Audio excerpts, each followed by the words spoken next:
Hello, everyone, and I'm so glad that you could join us. My name is Diane Yates, and I am sitting here with Rochelle Wisoff-Fields, author and artist, and we are going to talk about her new book and what's going on with her regarding that and just her life in general.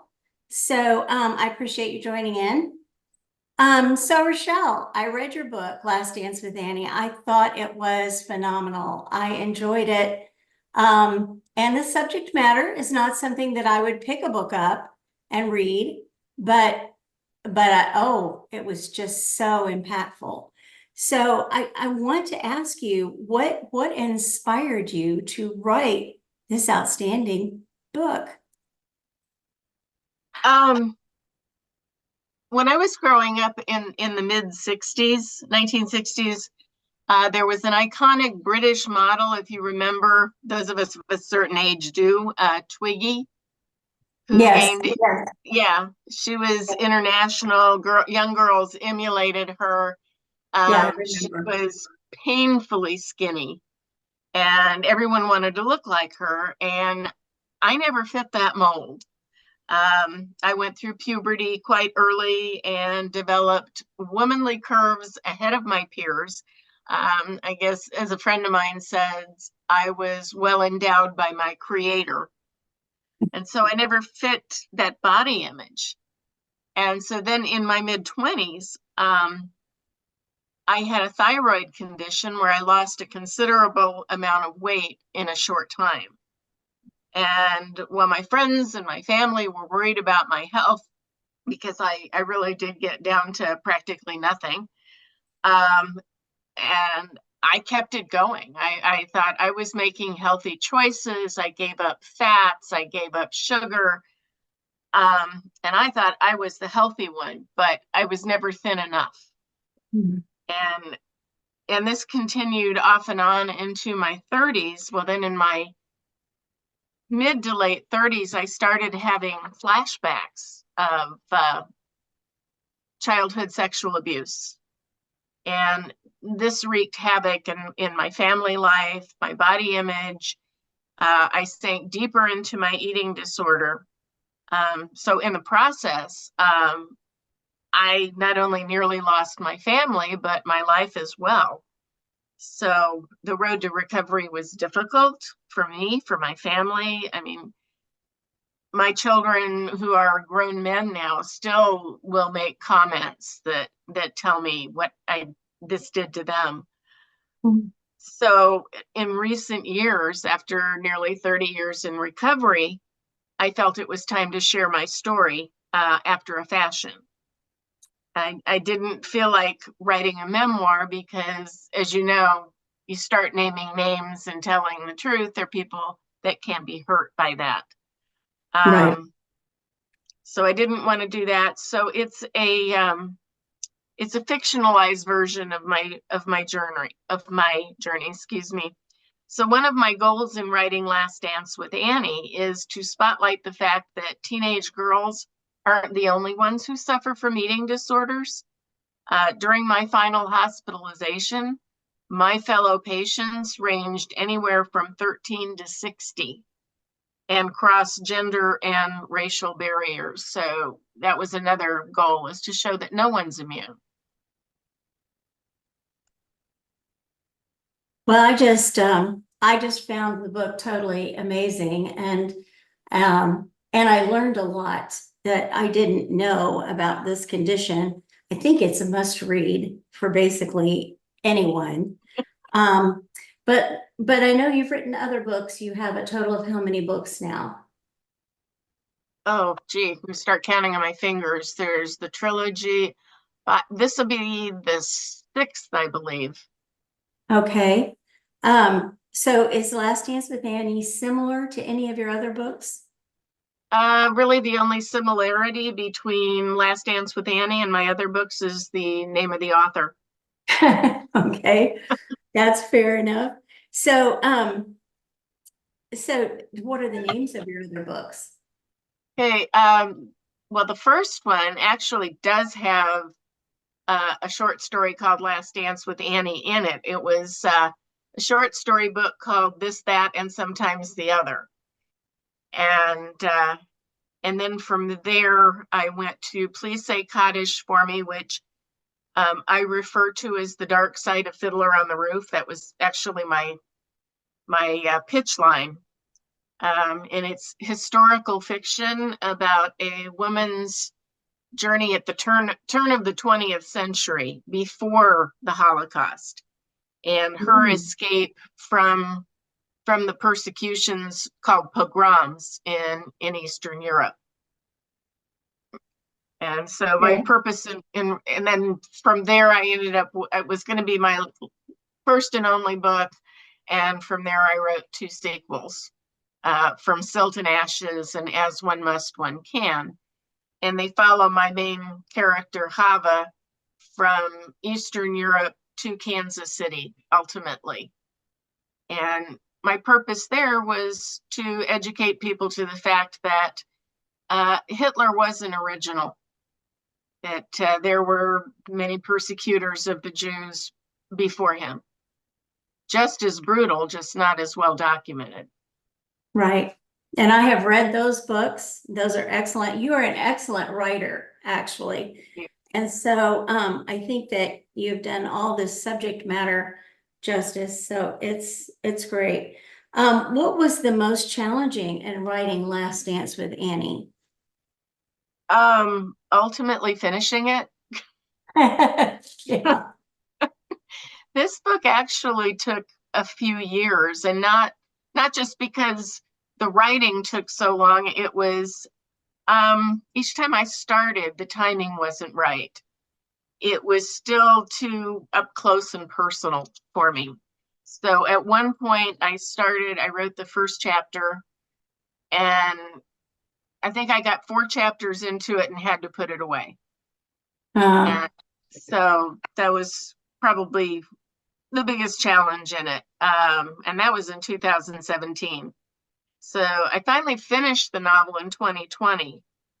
And so like I said, even though parts of the book are fictional, there's a lot of reality in it, and that was hard to face.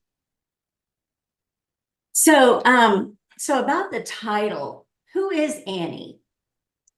Well, Annie isn't so much of a who as a what.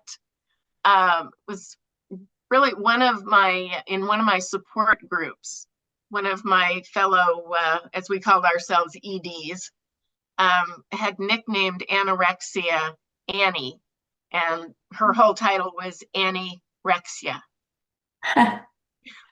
So it became kind of a joke. I mean, albeit a sick joke. But well, that does explain that.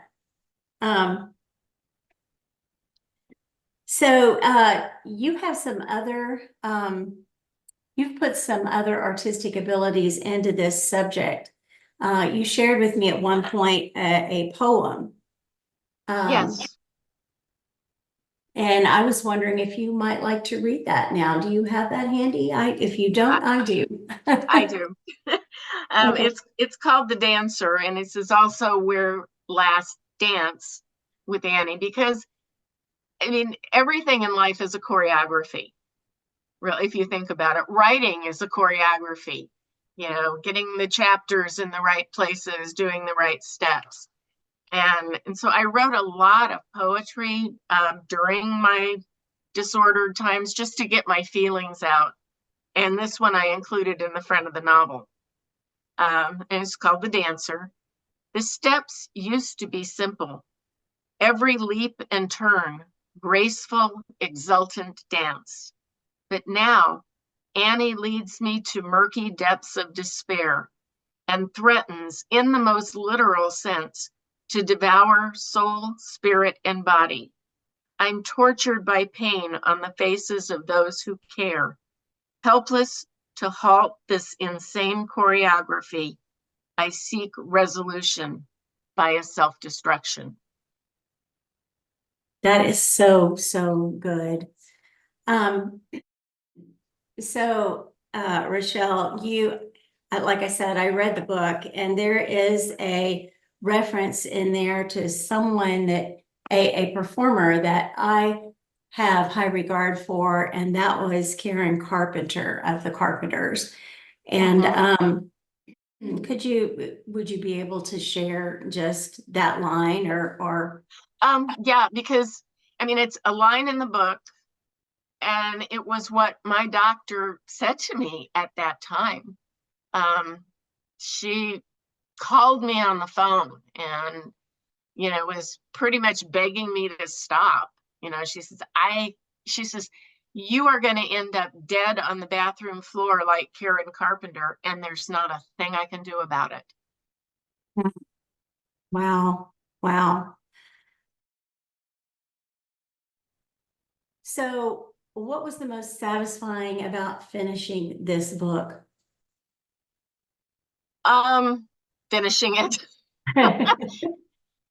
Being able to finish it, and I mean, it was kind of almost a healing, a cathartic thing for me, because I was able to look back on where I've come from. I'm no longer in that place.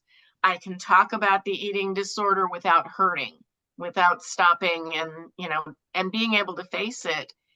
And I mean, I do get looks from people that, like, you're so matter of fact about it. Well, it's because I've really had a healing from it. I'm not that person anymore. And you did share that this is a book of fiction, so we do want to reiterate that Rochelle has fictionalized most of the action in the book and the characters, etc., to depict the subject matter that she wanted to write about. So do you have any other thoughts you would like to share with us before we read Last Dance with Annie? Because if you haven't read it, folks, you need to get it. It's an awesome book. And if you know anyone that struggles with this issue, this would be a great book for them to read.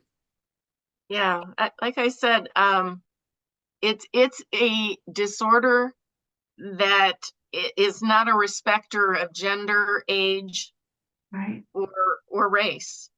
I've seen people in all walks of life. I think, during that hospitalization, the biggest shock was to see women in their 60s still struggling with it. Mm. And my treatment was probably a 15 to 20 year period between my 30s and 40s. So what I learned was that recovery is a process, not an event. I know we say that as believers in Jesus, that sometimes healing is a process, not an event. Yes. Yes, And absolutely. he does help us through these. I can look back now and see that his hand was on me all the time. Another cliche that comes to mind is whatever doesn't kill you makes you stronger. And I think that's true. That's very appropriate. I mean, there are times I thought I'd die and prayed that I would. And that's really where the book starts. I will say that the first chapter of Last Dance with Annie is, other than the name changes, is pretty much factual. And I told my editor I will not change that. And instead of arguing with me, she said, "Oh, I want you to go deeper with it, with the feelings." Which, so anyway, I said, I'm glad I didn't die. I was very fortunate in having therapists that poked and prodded and challenged me to recover. Yes, yes. And we are so glad.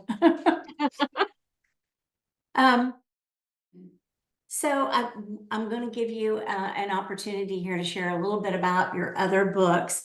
I know you shared briefly, but if you have anything else that you would like to say about each one of those, we want to give those a little bit of a spotlight. And then we want to move on to some personal things. All right. As I said, This, That, and Sometimes the Other was my first published book. that was through Ozarks Writers League that the then publisher of High Hill Press approached me. She liked a couple of my short stories and said she wanted to publish a book of my short stories. I'm like, I was in the midst of writing Please Say Cottage for Me. And I kind of took a year off from that. So there, like I said, it's a little bit of everything. And it was the first time I saw my name in print and I was just gobsmacked. Actually, you, that's the first time I met you, was when you got your order, you brought it to Owl. And you were sharing, we'd all gotten together afterwards, in one of the hotel rooms, and you were sharing that, and I was very excited for you, even though I didn't really know you. Yeah. Well, and I'm grateful that our paths crossed. Me too, me Um, too.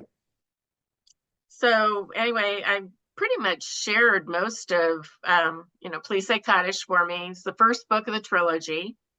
From Silt and Ashes is the second. And I will say they're very character heavy.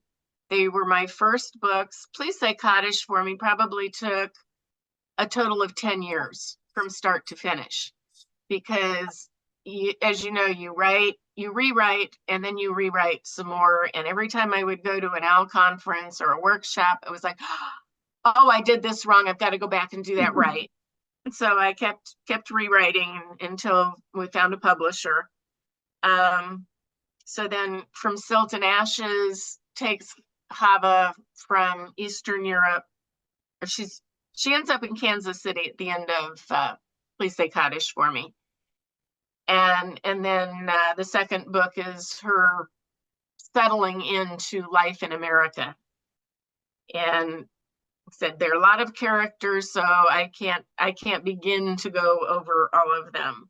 Mhm. And then As One Must, One Can is kind of the characters' recoveries from PTSD, which they didn't call it that back in 1907, but that's definitely what it was. So the books follow Hava from 1899 to 1909. And I chose Kansas City because that's where my grandparents ended up. I was once asked by an interview, why not New York Jew? Why not New York? I said, well, while my father was from New York, I said, New York Jew's a little bit of a cliche. I Uh-huh. mean, there were Jews that settled like my grandfather in Kansas City. Some of the immigrants were rerouted to Galveston. And Mm. so Galveston, Texas has a pretty high Jewish population. Well, So I particularly enjoyed the fact that you made it Kansas City, because it makes it a little unique. yeah, it was exciting for me because I enjoyed the research of my hometown. Right, right. Yeah, you live in Kansas City. Right. So, now I'm going to move on to what I already know, but I'm going to ask anyway. Do you have any hobbies or interests aside from writing? Oh yeah. Um, yeah, as a matter of fact, this one's kind of taken over. I've always loved to draw, and as a child, I had dreams of becoming a professional artist. And so I've dabbled in watercolor over the years, and I was putting character studies of my characters up on my blog, and my publisher saw these and said, would you like to do a companion book for the trilogy, which was where A Stone for the Journey was born. And it's full of illustrations and, my take on what the characters look like. And once I finished all these illustrations and had that book done, it was like, I have to keep painting. And so that's what I did. In fact, during lockdown in 2020, I counted that I did over 42 paintings. Wow. Some I of them have commissioned. I have a couple hanging in my house, and I enjoy your Christmas cards. Thank They're you. awesome. Um, So is there anything else that might be interesting or unusual about you that you can share with your readers? Yes, as a matter of Tell us the fact, truth, Michelle. yeah, I meant to say too, I'm actually making more money now these days between my note cards and my prints. As an artist, I make more money than as a writer. Yeah. You know, of course, and who doesn't want to be on the bestseller list? So I'm hoping one day. Um, but between the late 1980s and 2000s, I traveled the country as a whiteface liturgical mime, Oh, which wow. I would go into churches and pantomime to songs and scriptures and act out these different characters. And it was Wow. a lot of fun. And I'm Mhm. still, still dancing. I'm part of a Messianic synagogue and we do have a dance team. And so I still do interpretive dance and Hebraic dance, which I love. That is, to me, that is worship. And I'm also passionate about swimming. And anybody on my Facebook page who's seen these delightful pictures of myself wearing a swim cap and goggles, which are just so lovely. To me, they are. I swim 1 to 2 miles a day when I can. That's And awesome. yeah, it's like I say, chlorine is my perfume. Well, it's cheaper. But yeah. Like I said, not bad for an old lady of 71, eh? So what is your favorite part of being a writer? Um, I think getting to know my characters, they they have a tendency to become real, as you probably know. Yes. Um, I'm sure that Melissa and her family are very real to you. And Hava is to me. She's, I worked with her for so long. She told me her story, and it was over, gosh, 15 to 20-year period. So Yeah, definitely. Okay, so Rochelle, we're really interested now. All the readers out there know that your books are something that they want to purchase. How do they go about purchasing your work? hey, you can go to ozarkhollowpress.com for Last Dance with Annie. Um, Amazon.com and barnesandnoble.com have all of my books. I will say, except for this, that, and sometimes the other, it's still available in ebook form, but is out of print. Okay, So I still have a few copies of that. And of course, any of them can be obtained from the author autographed. great. Well, we have definitely enjoyed visiting with you today and look forward to the next time when we're talking about Last Dance with Annie becoming a #1 bestseller. From your mouth to God's ears. There you go. Thank you, Rochelle. Thank Bye-bye. you, Diane.